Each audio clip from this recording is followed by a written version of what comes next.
Tindihan saat tidur, banyak orang pernah mengalaminya. Di tengah tidur nyenyak pada malam hari, tiba-tiba Anda terbangun tapi badan tidak bisa bergerak. Terasa sosok gaib yang menduduki atau menindih badan Anda, sehingga sulit bernafas. Dalam dunia medis, ketindihan disebut sleep paralysis. Ketindihan atau sleep paralysis karena kerja otak dan otot tubuh tidak berlangsung selaras.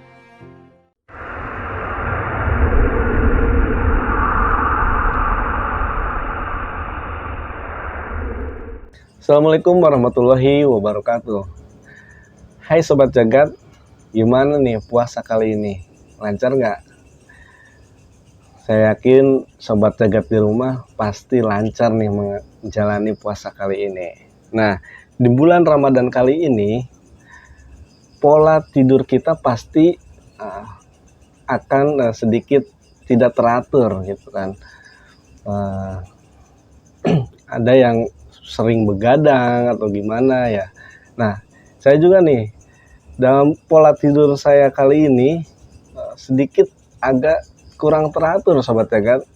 Pernah saya mengalami ketika saya tidur itu pas mau bangun sahur tiba-tiba saya merasa pengap atau kayak ketindihan gitu ya. Nah,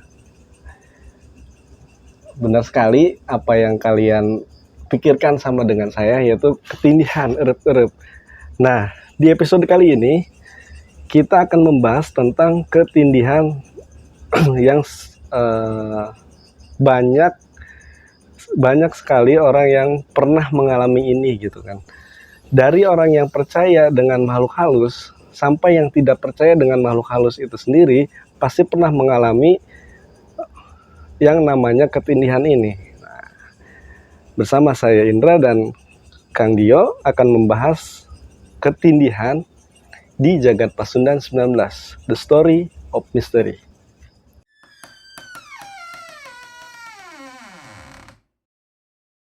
Nah, oke Kang Dio, kita kembali lagi nih dalam pembahasan di Jagat Pasundan. Siap. Gimana, udah siap Kang Dio? Siap Kang Indra. Tapi sebelum kita masuk situ, gimana nih kabarnya? Alhamdulillah baik Kang Indra.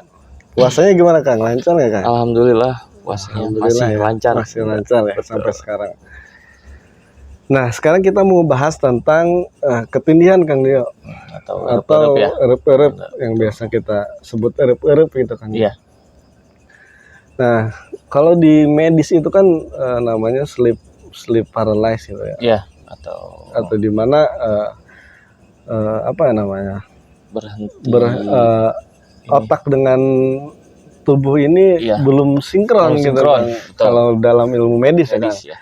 Ketindihan atau sleep paralysis adalah pengalaman ketika seseorang terbangun dari tidur dan tidak dapat bergerak atau berbicara sementara masih dalam keadaan setengah tertidur. Proses sains di balik ketindihan melibatkan gangguan pada transisi antara tidur dan bangun. Ketindihan terjadi saat fase REM sleep, ketika otak aktif dan otot-otot lumpuh. Saat terbangun terjadi disinkronisasi yang terganggu menyebabkan sementara ketidakmampuan bergerak dan sering disertai halusinasi. Faktor seperti stres dan kurang tidur dapat memicu ketindihan.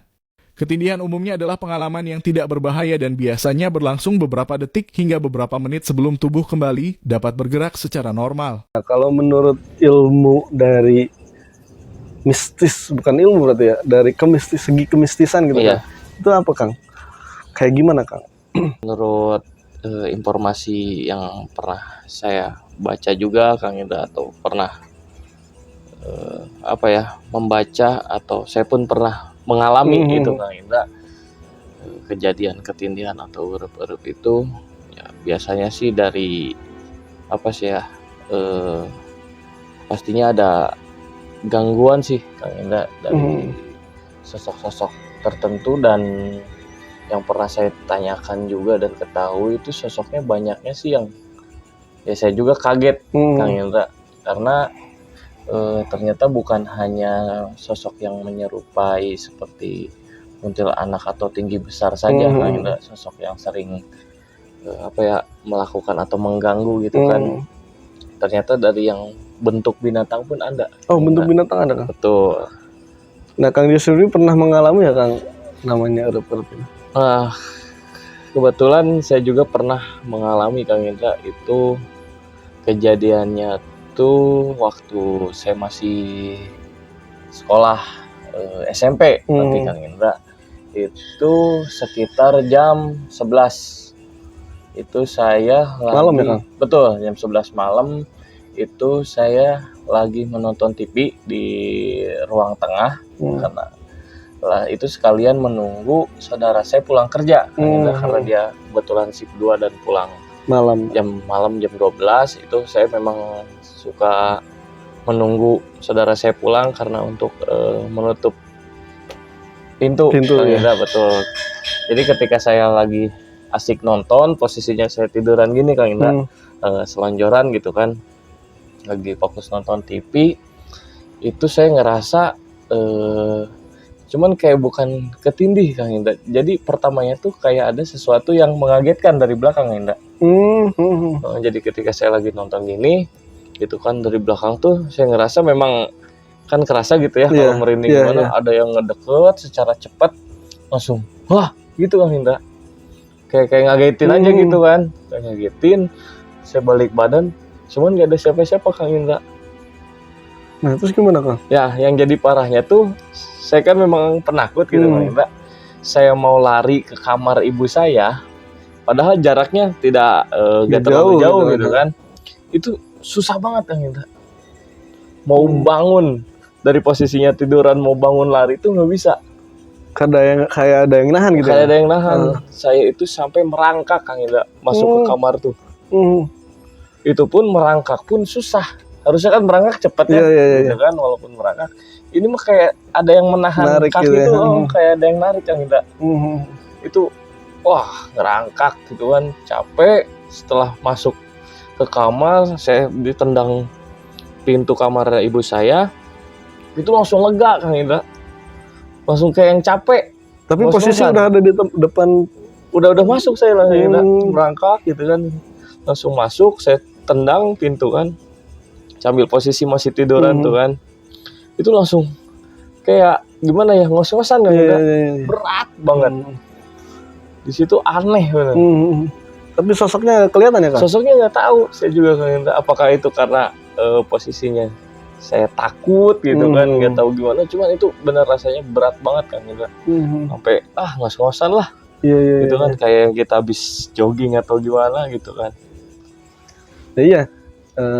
Seperti yang sempat saya tadi omongin ya Kang. Kalau menurut medis itu kan belum sinkronnya otak dengan anggota tubuh lainnya gitu kan. Betul. Nah kalau sisi mistisnya mungkin ada sesuatu yang memang menahan Kang Dio sepertinya kayak gitu ya Kang. Betul, soalnya posisinya itu saya nggak tidur. Nah anehnya itu bisa melihat apa yang di sekitar kita tuh kelihatan gitu ya Kang ya. Cuman iya karena saking takutnya saya lirik kiri kanan pada saat merangkak, ya nggak ada sosoknya, cuma kaki tuh nggak bisa digerakin, berat banget. Jadi ngerangkak tuh kayak maaf ya, kayak kita tuh kayak kaki tuh kayak yang lumpuh banget. Iya, jadi ngerangkak tuh ini tuh diseret ya betul. Pas sampai kamar baru lega banget dan ya capek ya pasti capek gitu. Itu pas saya cerita ke ibu saya ya itu katanya itu disebutnya erup ketindihan gitu betul kan. Itu ya saya juga pernah sih mengalami seperti itu gitu kan.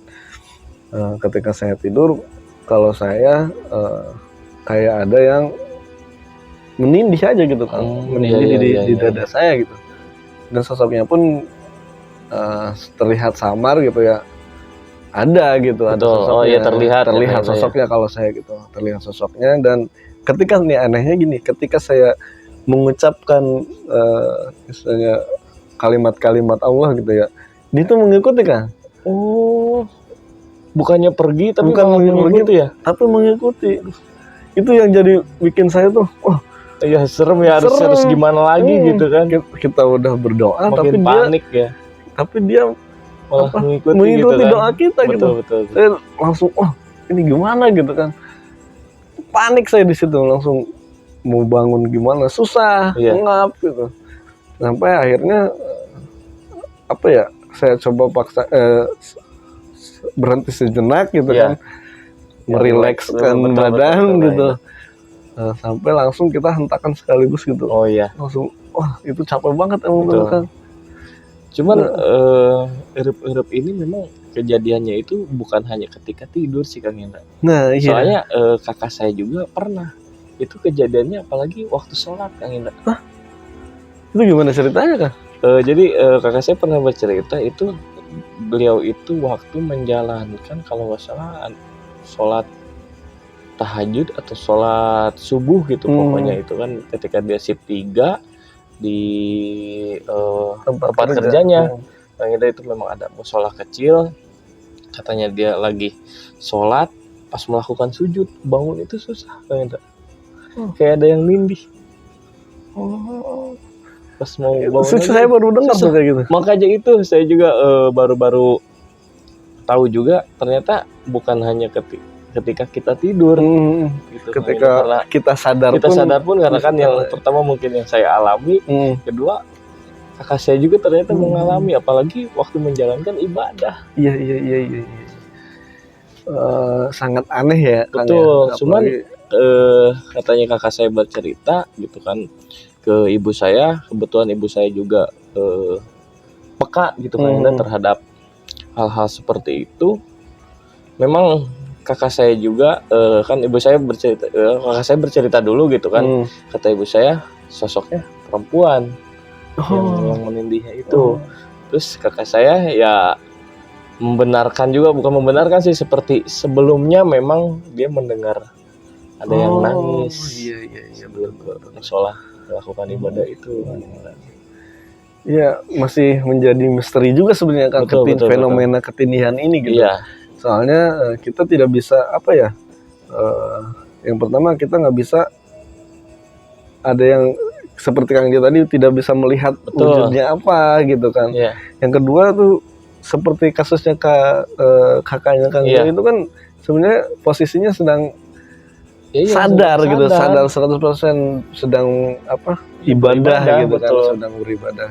Tapi bisa sampai mengalami hal kalau itu. Misalnya kita balik lagi ke medis itu kan posisi dari kakak ya sedikit terbantahkan. Iya, sedikit terbantahkan. Soalnya posisi dari kakaknya Kang Dia itu sedang sadar full kesadarannya gitu kan. Iya, sedikit aneh juga. Nah, buat kalian yang tidak percaya nih ya, tidak percaya akan adanya hal-hal mistis gitu ya. Betul. Itu kalau mengalami ketindihan, apa sih yang kalian rasakan gitu? Iya, pasti berbeda-beda. Pasti beda gitu kan. Apalagi yang tidak percaya dengan hal-hal mistis gitu. Iya. Apakah dia serasa ditindih oleh barang atau apa gitu kan. Karena kalau kita yang percaya dengan hal mistis pasti ditindihnya dengan makhluk-makhluk seperti itu gitu. Nah, cuman yang pernah saya dengar juga Kang Indra ini malah dari pelaku spiritual. Kang Indra itu bukan hanya sosok yang menyerupai wanita atau tinggi besar, ternyata sosok binatang pun ada Kang Indra.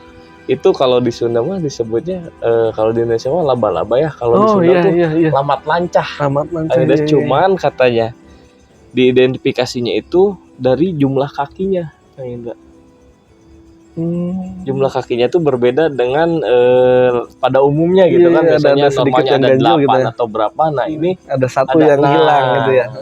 Itu makanya kalau di di keluarga saya sendiri pun gitu kan, kalau misalnya di rumah atau ada tempat gudang atau apa itu kalau ada sarang laba-laba suka dibersihin. Iya, katanya ini yang suka menjadi biang kamu nanti ketindihan atau urup-urup kata saya. Lah emang kenapa gitu kan, saya juga nanya ya si penuturan si spiritual itu ya sosoknya tuh si lamat lanca itu bisa jadi kayak yang benar-benar ngekep. Iya. Saya pernah dengar kalau misalnya yang salah lamat lanca itu. Nah, dia betul. Makanya harus dibersihin dari kalau di kamar ada itu tuh suka dibersihin harus dibersihin katanya, karena itu memang ya bikin kita mimpi buruk atau apa tuh itu. Betul. Saya juga pernah dengar gitu ya tentang si lamat lanca itu gitu kan. Tapi masih menjadi misteri nih Kang. Masalahnya sampai sekarang ahli spiritual sekalipun pernah mengalami seperti itu. Betul, gitu. betul gangguan Gangguan ya. seperti itu, apakah itu memang kita ditindih atau kalau kita balik lagi ke medis? Ya agak sedikit agak sedikit terbantahkan sih. terbantahkan dengan Betul. tadi cerita dari Iya yang saya kakak alami dan Kang kakak saya Dio. alami. Nah, buat kalian sobat jagat, apakah pernah mengalami kepedihan seperti ini? Nah, Betul. gitu. Dan seperti yang saya tadi bilang, kalau yang tidak percaya dengan hal-hal mistis, itu gimana sih ketindihannya gitu? Iya. Saya penasaran gitu. Kalau misalnya ada yang tidak percaya mistis pernah mengalami ketindihan, coba tulis di kolom komentar gitu kan. Sangat seru sekali sebenarnya pembahasan dari ketindihan ini, soalnya Betul. belum ada yang bisa menjelaskan secara gamblang dan gamblang itu. ini gitu kan. Mungkin segitu dulu aja gitu ya. Siap, Jadi kita Bang kali ini mungkin nanti kita bisa bahas ke depannya lebih Iya. detail lagi gitu Ya, kan. apalagi tentang kita lepas tuntas tentang sosoknya sih kan Nah, ya. iya, sosok-sosok Gitu ini kan. seperti apa ya tuh. Betul. Kita pengen cari tahu dulu nih Ya, sosok-sosoknya seperti apa gitu kan. iya. Kalau Dan apa sih gitu kan tujuannya Nah, gitu kan. iya, Mbak. Itu tujuannya yang benar-benar saya pengen tahu tuh gitu tujuannya kan. tuh untuk apa Nah, gitu kan. gitu. Bahkan ada yang bilang gitu ya Kang, ketindihan itu bisa menyebabkan kematian. Nah, iya betul. Saya Itu sempat yang baca saya, juga sih. itu yang bikin saya penasaran tuh, kenapa sih ini, Betul. apa sih makhluknya gitu. Iya. Nah, itu sangat menarik nih pembahasan sebenarnya Kang ya. Tapi mungkin cukup sampai di sini dulu aja, mungkin di lain waktu kita bahas lagi Kang Pastinya. lebih dalamnya Kita. gitu Kang ya. Nah, buat sobat jagat yang punya cerita atau pengalaman misteri yang nyata, yang horor gitu ya, pengalaman mistis, bisa langsung kirim ke alamat email kami di jagatpasundan19@gmail.com atau bisa kirim ke IG atau Facebook kami di jagatpasundan_19. Dan yang belum subscribe, buruan subscribe, like, komen, dan share sebanyak-banyaknya biar kami lebih semangat untuk bikin kontennya. Oke Kang Dio, terima kasih sudah menemani saya Siap, untuk Kang Indra. membahas tentang masalah ketindihan ini. Betul. Lain waktu kita bahas yang lain ya Kang, Siap. yang lebih menarik lagi, Pastinya. yang lebih horor lagi, yang lebih serem lagi gitu ya Kang ya, biar dapat nih ininya gitu. Siap. Dapat seremnya gitu ya Kang ya. Oke, sampai sini aja video kita kali ini. Tuhan menciptakan makhluk dari yang terkecil sampai yang terbesar, dari yang terlihat sampai yang tidak terlihat. Untuk itu kita harus saling menghargai, menghormati, dan menjaga perilaku kita dimanapun kita berada, karena mungkin mereka ada di sekitar Anda. Saya Indra dan Kang Kang Dio. Dio beserta seluruh tim Jagat Pasundan pamit undur diri. Wabillahi taufiq wal hidayah. Wassalamualaikum warahmatullahi wabarakatuh. Sampai jumpa minggu depan.